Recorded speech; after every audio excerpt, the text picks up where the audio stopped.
صلاح الدین ایوبی کی قسط نمبر 17 میں آپ کو خوش آمدید کہتے ہیں۔ ناظرین کرام، ہمارے چینل کو سبسکرائب کر لیں اور بیل آئیکن کو کلک کر لیں تاکہ تمام ایپیسوڈز آپ تک پہنچتی رہیں۔ بالیان لڑکیوں کو لے کر مصری محافظوں کے کیمپ سے باہر نکل گیا۔ لڑکیوں نے موبی کو اپنے گزرے تمام احوال سے آگاہ کیا۔ موبی نے بھی انہیں اپنی روبن سے ہوئی ملاقات اور یہاں بالیان کے ساتھ کیسے آئی سب باتوں سے آگاہ کیا۔ لڑکیاں باتیں کر رہی تھیں کہ ہمارے تمام ساتھی مارے جا چکے ہیں، ہمارا پتہ نہیں کیا بنے گا۔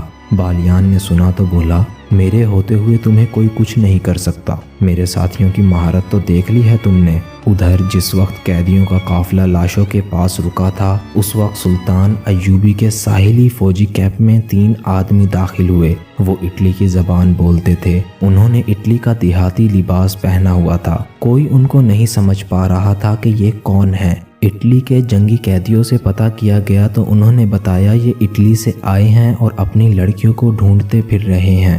یہ یہاں کے سالار سے ملنا چاہتے ہیں۔ انہیں بہاؤالدین شداد کے پاس پہنچا دیا گیا۔ وہ وہاں کا سالار تھا۔ اٹلی کے باشندوں نے شداد کو بتایا کہ ان کی بہنوں کو صلیبی فوج گھروں سے اٹھا لائی ہے۔ انہیں کسی نے بتایا کہ وہ مسلمانوں کے کیمپ میں پہنچ چکی ہیں۔ انہیں بتایا گیا کہ ہاں یہاں 7 لڑکیاں آئی تھیں۔ انہوں نے یہی کہانی سنائی تھی، مگر ان میں سے 7ویں جاسوس نکلی ہے۔ ان تینوں نے کہا، ہماری بہنوں کا جاسوسی سے کوئی تعلق نہیں ہے، ہم تو غریب اور مظلوم آدمی ہیں، کسی سے کشتی مانگ کر یہاں تک آئے ہیں۔ ہم غریبوں کی بہنیں کس طرح جاسوسی کی جرت کر سکتی ہیں؟ ہمارے پاس کوئی اور لڑکی نہیں، یہی 7 لڑکیاں تھیں جن میں سے 1 لاپتہ ہو گئی تھی اور باقی 6 کو پرسوں صبح ہم نے روانہ کر دیا ہے۔ اگر انہیں دیکھنا چاہتے ہو تو قاہرہ چلے جاؤ، ہمارا سلطان رحم دل انسان ہے، تمہیں لڑکیوں سے ملوا دے گا۔ نہیں، ان میں سے ایک نے کہا، ہماری بہنیں جاسوس نہیں، وہ 7 کوئی اور ہوں گی، ہماری بہنیں سمندر میں ڈوب گئی ہوں گی یا ہمارے ہی فوجیوں نے انہیں اپنے پاس رکھا ہوگا۔ شداد نے خصلت انسان تھا، اس کو ان کی مظلومیت دیکھ کر ترس آیا ہوا تھا۔ اگر وہاں علی بن سفیان ہوتا تو ان کو اتنی آسانی سے نہ جانے دیتا، وہ پہچان لیتا کہ یہ جھوٹ بول رہے ہیں۔ وہ تینوں وہاں سے چلے گئے۔ کسی نے یہ نہ دیکھا کہ کس طرف گئے ہیں۔ وہ آگے گئے تو وہاں ان کے 18 ساتھی موجود ان کا انتظار کر رہے تھے۔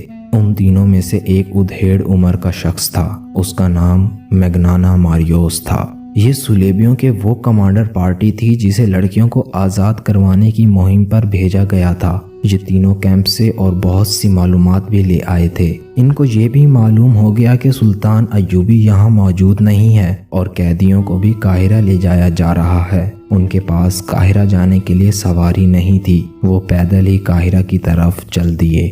ان میں سے 3 تو قیدی مجرم تھے اور باقی 18 صلیبی سپاہی تھے۔ ان کو اس مہم کی کامیابی پر اتنا انعام و اکرام کا وعدہ کیا گیا تھا کہ وہ اپنی ساری زندگی سکون سے بیٹھ کر گزار سکتے تھے۔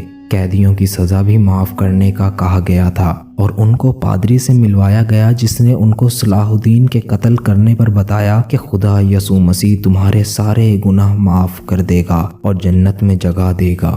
یہ بتانا ممکن نہیں کہ وہ مال اور دولت کی لالچ میں مہم پر جا رہے تھے یا جنت کے حصول کے لیے، مگر وہ اپنے ارادے میں پختہ نظر آتے تھے۔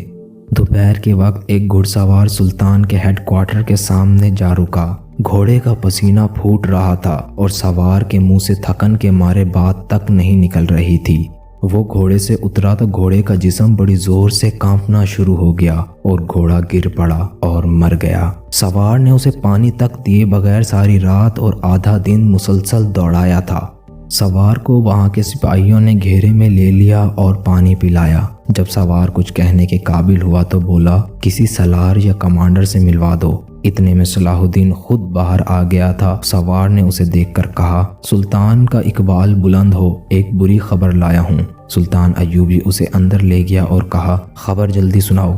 قیدی لڑکیاں بھاگ گئی ہیں، ہمارے سارے محافظوں کو مار دیا گیا ہے۔ اس نے کہا، مرد قیدیوں کو ہم نے جان سے مار دیا ہے، میں اکیلا بچ کر نکلا ہوں، مجھے معلوم نہیں وہ حملہ آور کون تھے، ہم مشعلوں کی روشنی میں تھے اور وہ اندھیرے میں تھے۔